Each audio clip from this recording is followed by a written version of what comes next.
Value ഉണ്ടെങ്കിൽ നമ്മുടെ അടുത്ത് സംഗതി ഉണ്ടെങ്കിൽ ആളുകൾ എത്ര റിസ്ക് എടുത്തും വരുന്നുള്ളതിൻ്റെ ഒരടയാളമാണ് ഇതുപോലത്തെ ടൂറിസ്റ്റ് പ്ലേസുകളൊക്കെ. നമ്മൾ എത്ര റിസ്ക് എടുത്തിട്ടാണ് പോകുന്നത്. കാരണം അവിടെ എന്തോ ഒന്നുണ്ട്.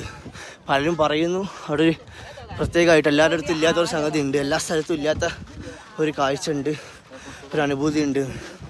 അതുകൊണ്ടാണ് നമ്മൾ അങ്ങോട്ട് പോകുന്നത്. അതാണ് ഇതിൻ്റെ മെയിൻ പോയിൻറ്റും.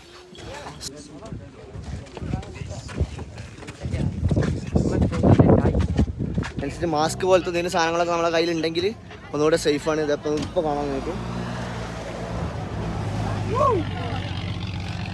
തിരിച്ച് നോക്കിക്കഴിഞ്ഞാൽ ചെറിയ വണ്ടികൾ കാണാം, അഥവാ വലിയ വണ്ടികളാണ്. അപ്പോഴാണ് നമുക്ക് അഗ്നിപർവ്വതത്തിൻ്റെ ഉയരം എത്രത്തോളം ഉണ്ടെന്ന് മനസ്സിലാക്കാൻ കഴിയുള്ളൂ. അപ്പോൾ ഇതിലേക്ക് വീണ് കഴിഞ്ഞാൽ എന്തിനുള്ള ചോദിച്ചാലുള്ള മറുപടി ഒന്നുമില്ല, നമുക്ക് തന്നെ മനനം ചെയ്താൽ മതി. കാരണം താഴോട്ടെത്തി കഴിഞ്ഞാൽ ഏതായാലും നോക്കണ്ട, ആ ഒലിച്ചിറങ്ങിയ ഏരിയയിൽ നിന്ന് എന്താ പറയുക ലാവകൾ ഇങ്ങനെ